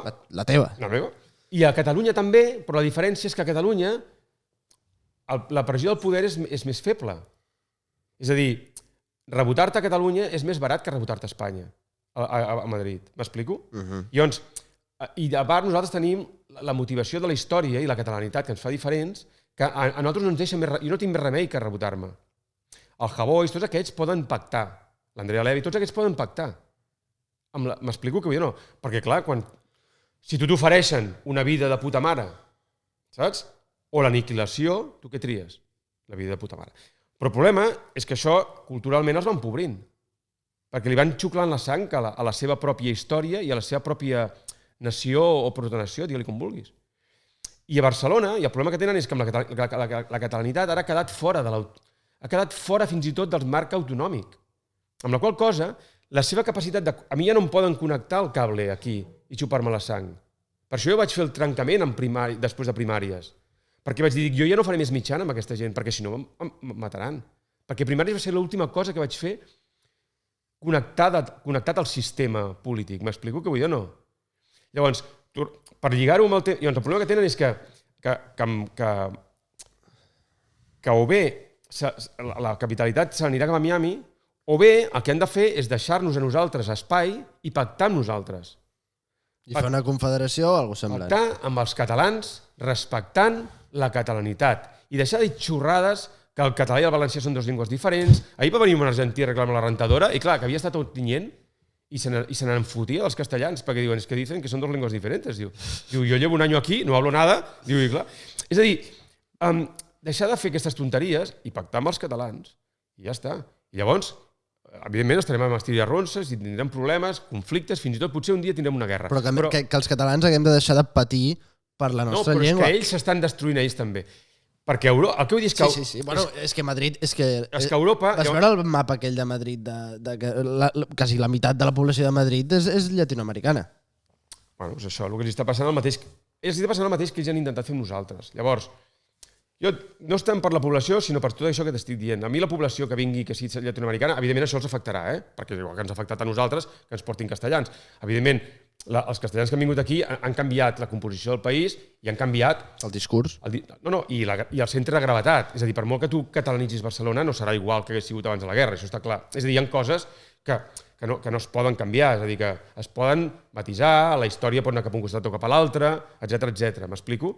Però jo el que dic és que no està a l'interès de cap català, parli l'idioma que parli, que Barcelona sigui una capital de merda sotmesa a Madrid i que el català desaparegui. No està en l'interès real de cap català. I en els espanyols és que comença a no estar tan bé en el seu interès. Perquè, si no, la capital serà Miami. Perquè ells no podran aprofundir en la seva castellanitat, en la seva espanyolitat, diguem, amb això que ells... amb aquesta cosa que tenen els de Vox, perquè ens entenguem. M'explico? No. Sí, els de Vox són molt més castellans, però es veuen com una cosa exòtica. Perquè en el fons també tenen el problema que són massa castellans. Igual que els catalans. Sí, però la diferència entre ells i nosaltres és que ells volen fotre'ns la nostra història i ens volen aniquilar. I si volen això, s'equivocaran, perquè no tindran ni el seu ni el nostre. No sé si tindran prou de força. No tindran ni el seu ni el nostre. I el problema aquí és això, que nosaltres no tenim una dimensió política. Com que no tenim una representació política, això enganya, perquè sembla que estiguem molt pitjor del que estem. I més ara que la política ha perdut importància i en què tu et pots espavilar per altres camins. M'explico? I aleshores dona una sensació... Per això jo també a Casablanca promocionava amb l'abstenció. Perquè l'abstenció no té la mateixa importància ara que fa 10 o 15 anys. I feia mal feia mal als partits polítics catalans que trafiquen amb la catalanitat per tenir subvencions i per tenir diners. Perquè on s'ha de pagar fort és en la distribució dels diners i dels recursos. M'explico? És a dir, no pot ser que els catalans, per fet de ser catalans, estiguem marginats. Econòmicament, culturalment, políticament. I s'ha de començar per l'economia. I per això el que fa l'Orriols amb el tema de la immigració, jo li he donat suport i té tanta mala llet i està tan ben pensat. És igual des d'on ho faci. Sí. Perquè el subtext és aquest. És que els catalans van primer. Però això no és trumpisme. És a dir, el problema que pot tenir l'Agència Catalana és pensar-se, és creure's el seu propi discurs, pensar-se que està fent trumpisme. No és trumpisme. Exacte. Perquè no és el mateix. Dóna la sensació que fins a cert punt els hi han dit racistes tantes vegades que s'ho estan creient de veritat. No sé si m'explico. Sí. I també el que volia dir és que l'Orriols fa no tant de temps centrava el seu discurs contra Vichy.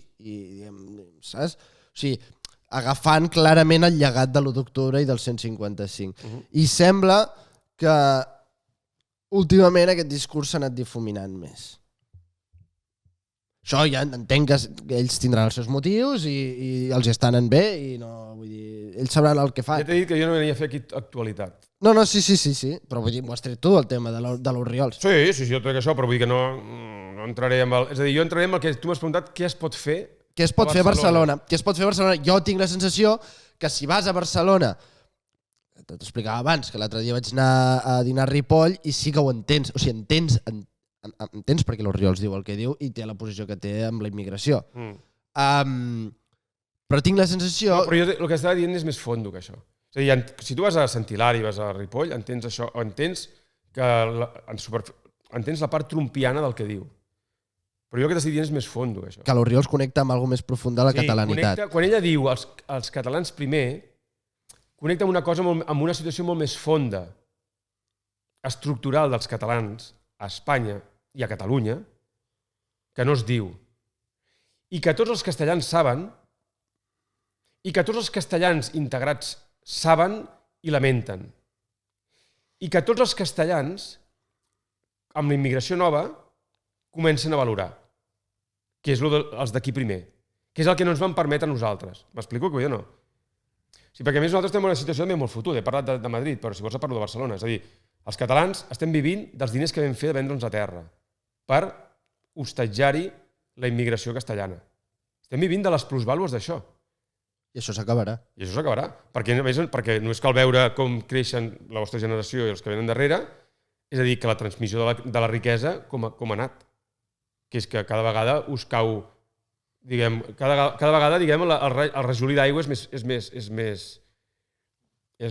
més petit, no? Per tant, llavors jo crec que l'Oriols aquí colpeja en un lloc tremendament sensible i tremendament... M'estic morint de fred, espero que acabem ja. I tremendament eficaç. Però el perill és aquest, que ell es cregui o que ells es creguin que estan fent trumpisme. Que jo no crec que sigui el cas en el cas de l'Oriols. Però aquest és el perill. Perquè no estan fent trumpisme, estan fent una cosa molt més fonda. Perquè la immigració aquí no té el mateix significat que té a França o que té a Madrid. O als Estats Units. Perquè nosaltres no som nosaltres vam ser un imperi. I fins i tot es pot dir que la immigració espanyola, castellana, és una immigració que pot ser similar a l'algeriana a França, en el sentit de que nosaltres, i estic sent molt generós i molt d'això, que vam fer una mena d'imperialisme català a Espanya. Que ja he explicat abans com va anar aquest imperialisme, ja vam explicar, però diguem-ne que es pot dir que econòmicament, fins i tot podríem dir que econòmicament vam fer un cert imperialisme català, i que la immigració que va venir va ser, siguem molt generosos, no només per culpa del franquisme, no només per una polítiques dissenyades per liquidar-nos, sinó que a més va ser el resultat d'aquest imperialisme. Que més o menys ens ho mereixíem. D'aquest imperialisme. No, i d'aquestes elits que quan no poden treure els diners de les colònies, el que fan és importar la mà d'obra de les colònies per treure-la a casa seva.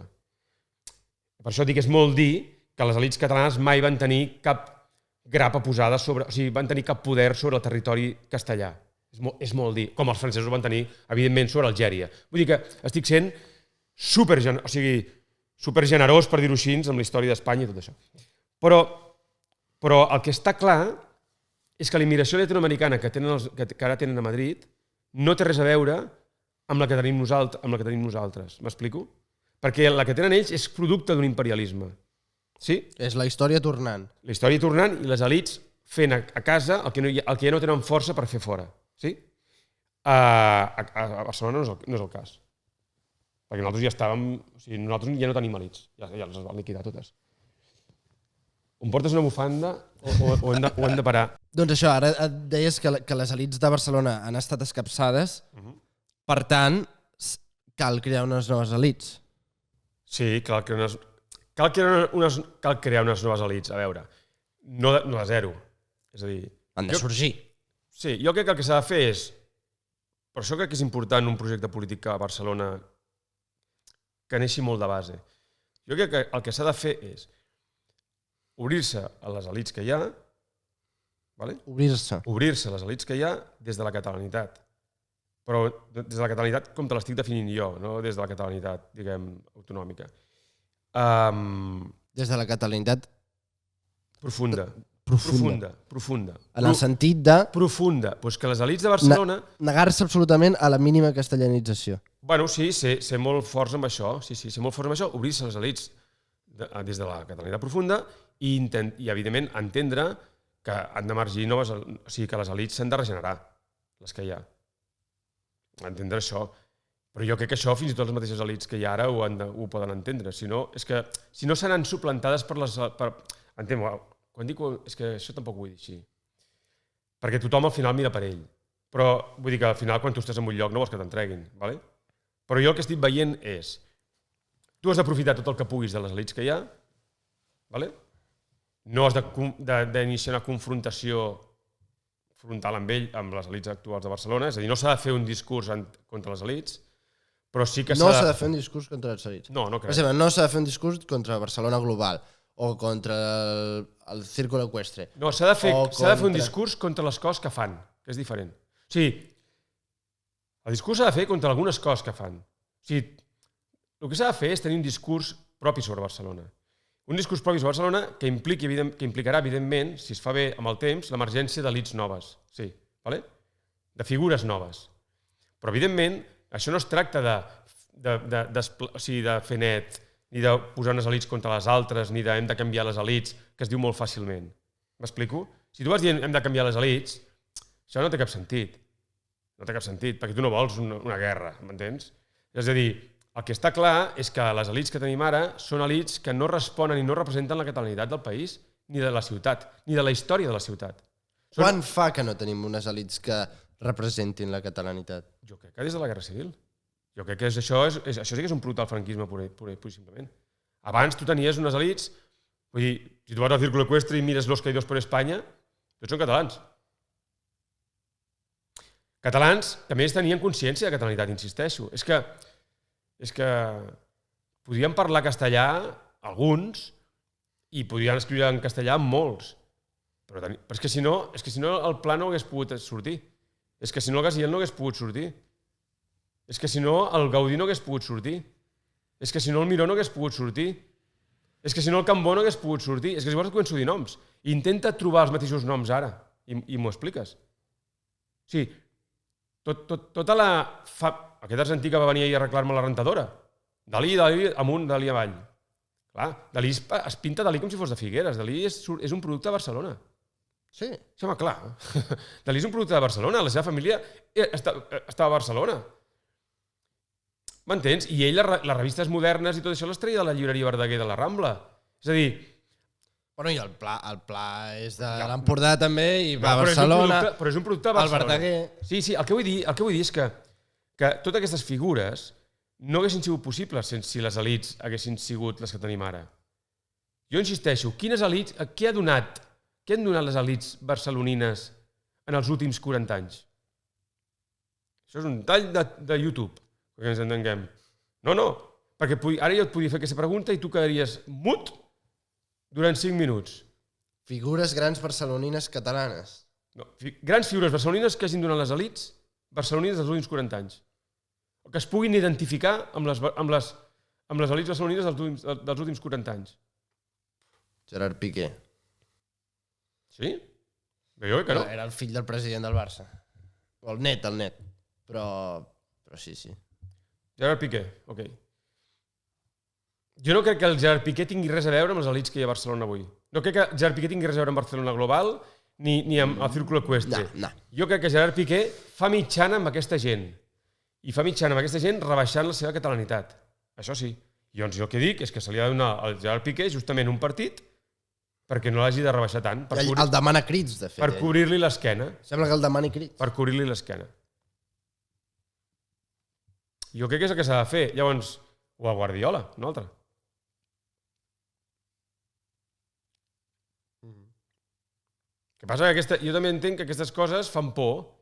I si tu fas això... O costa d'explicar, o costa que sembla... O sigui, que molta gent entén que un partit polític, l'únic que ha de fer un partit polític és guanyar unes eleccions. Que, saps? O sigui, segurament potser s'ha d'explicar millor que... No s'ha d'explicar, s'ha de fer. O s'ha de fer, sí, però vull dir que al final, que el desembarcament d'Aliança Catalana... Tu imagina't que... Esteu molt obsessionats amb això i jo no vull seguir parlant d'Aliança Catalana. No, vale. No, t'ho dic molt en sèrio, perquè... És a dir, escolta, ja està...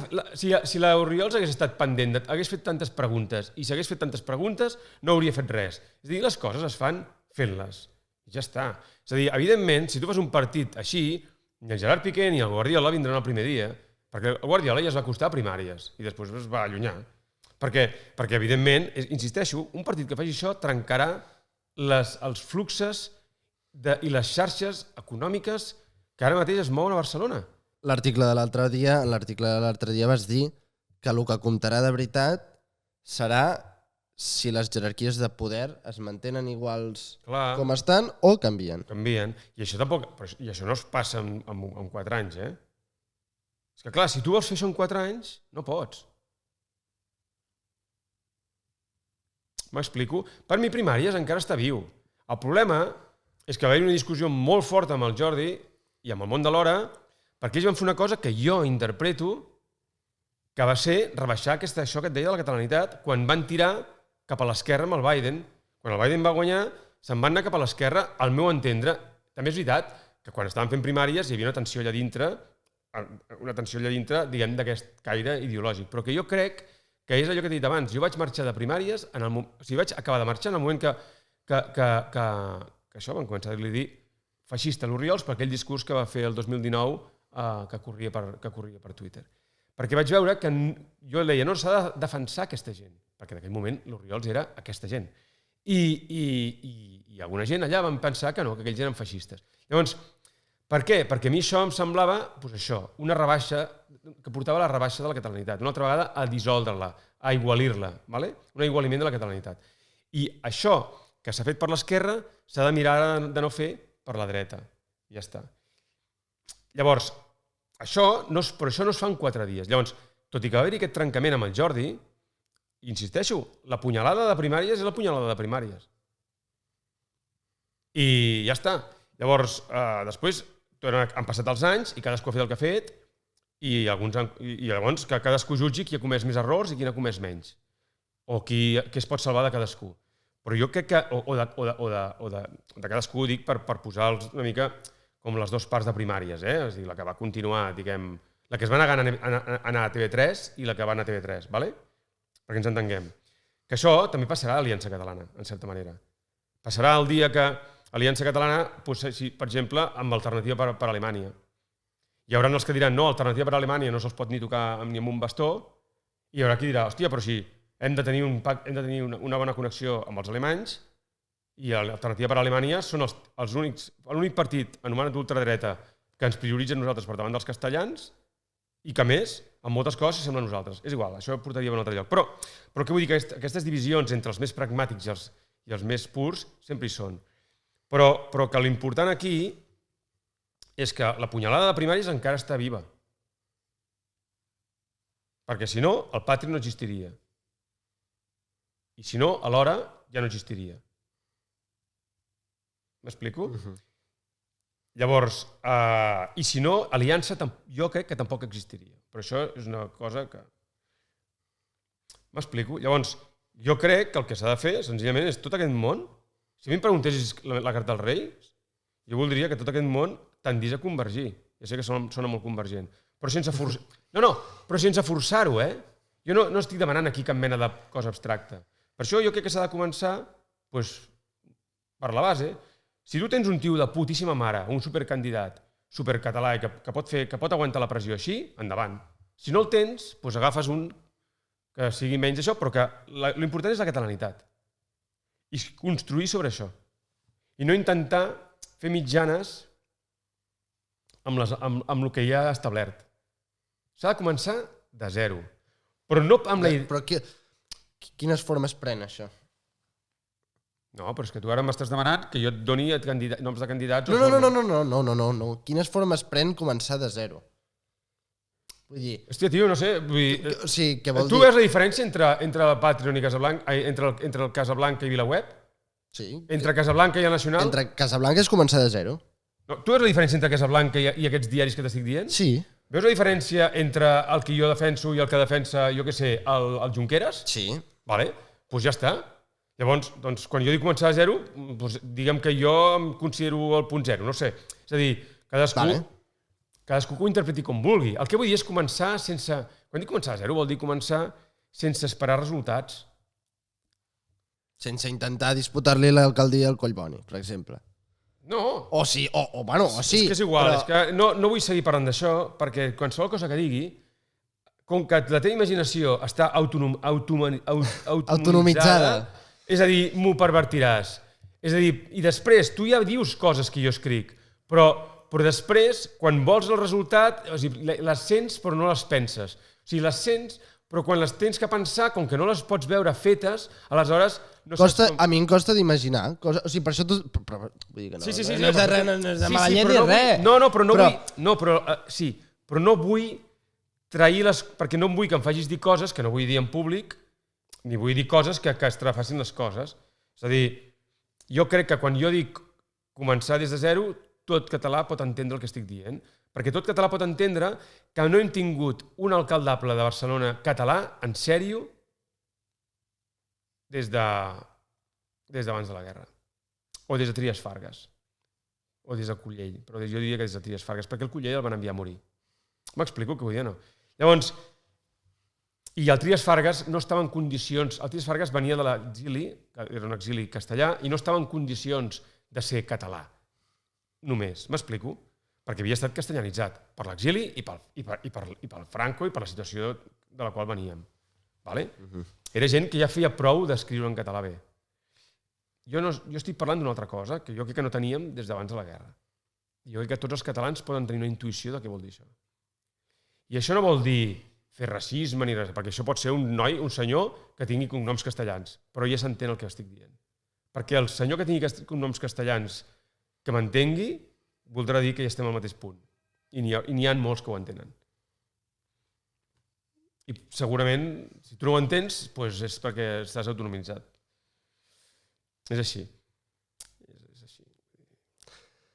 Doncs et sembla bé deixar-ho... Sí, em sap greu, amb aquest mig enigma. No, em sap greu perquè ja sé que... Però no t'ho sé explicar... No voldria... No crec que... Em sap greu que sembli que ho deixo amb un mig enigma. Tu d'una altra manera, algú que sigui com tu, quan portes les ulleres. Mira, és una bona metàfora. Jo no soc de Barcelona. No, calli. Algú que sigui com tu, no, però quan portes les ulleres fas veure que sí. És a dir... Sí. Veus? Doncs que algú que sigui com tu quan portes les ulleres. És a dir, quan tu portes les ulleres, dius el que et peta. Després, quan te les treus, pateixes. Llavors, amb això no vull dir que sigui un alcalde que sigui poca solta i que sigui... No dic que tu siguis poca solta, ja m'entens. Però vull dir... Com l'Orriols. Com l'Orriols, però a Barcelona. Però això jo ho he escrit... És que això no t'ho volia dir així, perquè jo ho he escrit moltes vegades. Però és que en el fons és això. És a dir, algú que senti que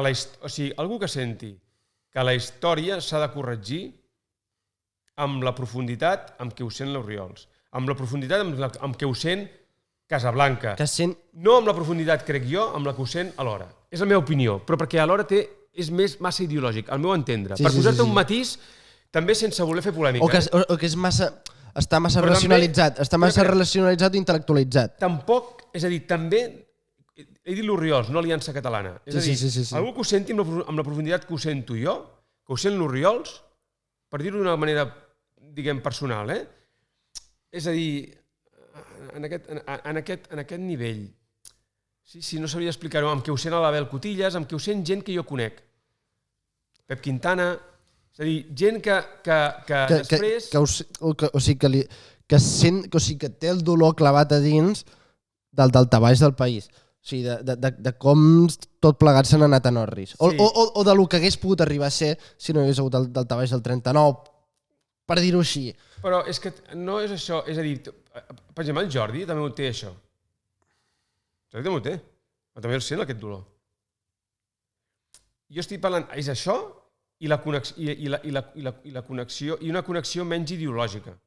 És a dir, el que jo trec alhora, igual que l'Aliança Catalana, el problema és la ideologia. La ideologia a Barcelona la ideologia a Catalunya és molt perillosa perquè no tenim un estat. I la ideologia el que fa és estandarditzar, i el que fa és això que tu em fas. Però no acabo de... Si no ho veig, no m'ho crec. Perquè la ideologia estrafar les coses. M'explico què vull dir o no? Perquè fa que tu les vegis ja amb un prejudici. I que voler literalitzar les coses en excés, en el fons, potser estàs castellanitzant. O sigui...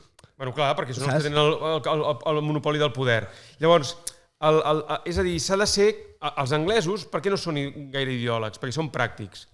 Igual que nosaltres, que som pràctics. Per què? Perquè això permet molta més llibertat, molta més fluidesa entre les persones de diferents condicions. I això és el que s'ha d'establir a Barcelona, aquesta fluidesa. I la ideologia, la gent que té la ideologia massa fotuda al cap, jo crec que en aquest sentit té que venir després a Barcelona que la que no la té ficada al cap. M'explico? I això. Llavors, ha de ser gent que sigui capaç de desprendre's una mica de la ideologia. I prioritzar això que t'he dit del poder i de la catalanitat i del català. Només introduint el català a Barcelona, igualant-lo al castellà, ja tot canviaria. Perquè la llengua també és una estètica, també és una sensualitat, són moltes coses. Però és que és igual, perquè anirem donant voltes... Sí, anirem donant voltes perquè et anava a preguntar i per què... No veuràs. No veuràs. Ja.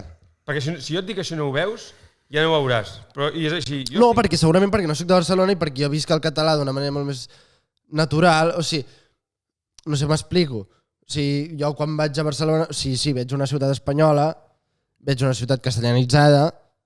No, però és que et canviaria tu també. No, és que si el català normalitzés una mica a Barcelona, et canviaria tu també, canviaria... I tant. Fins a Puigcerdà. És a dir, no...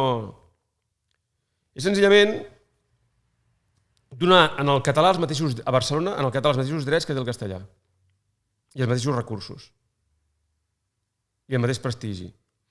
No el mateix prestigi, la mateixa meritocràcia. Perquè, insisteixo, el monopoli intel·lectual de Catalunya el tenim els catalans. I això és una cosa que, per exemple, no passava fa 40 anys. Perquè com que veníem d'una guerra i d'una dictadura, no ho teníem. I els nostres pares ens van posar a estudiar a la universitat i vam aprendre a escriure en català. M'explico? La llengua és la base de tot. La llengua és el que ens separa dels animals. A l'ull per ull, jo és una cosa que intento explicar, és a dir, justament l'impacte que em va produir el reconciliar-me amb la llengua i entendre per què servia la llengua. I aprendre a escriure, com l'aprendre a escriure em va permetre entendre com funcionava el poder. No el poder, però el poder no entès com una cosa fosca, sinó la capacitat de defensar-te i d'ocupar un lloc en el món i de protegir el teu lloc en el món. I això, la llengua és la base d'això. Perquè la llengua és el que porta tota l'experiència acumulada de la història. M'explico? Les paraules, darrere de cada paraula hi ha tots els records, hi ha tota la història de totes les experiències que han viscut totes les persones que han fet servir aquelles paraules en una situació determinada. M'explico que vull dir o no? Llavors, quan tu poses això en circulació, té molta força.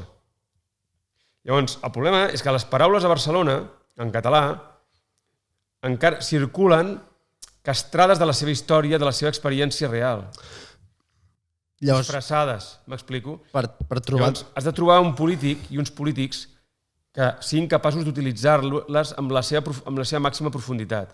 I això demana que treguis de sobre la ideologia, perquè la ideologia el que fa, a més, és aquest tall amb el segle XX, entre el segle XX i el passat.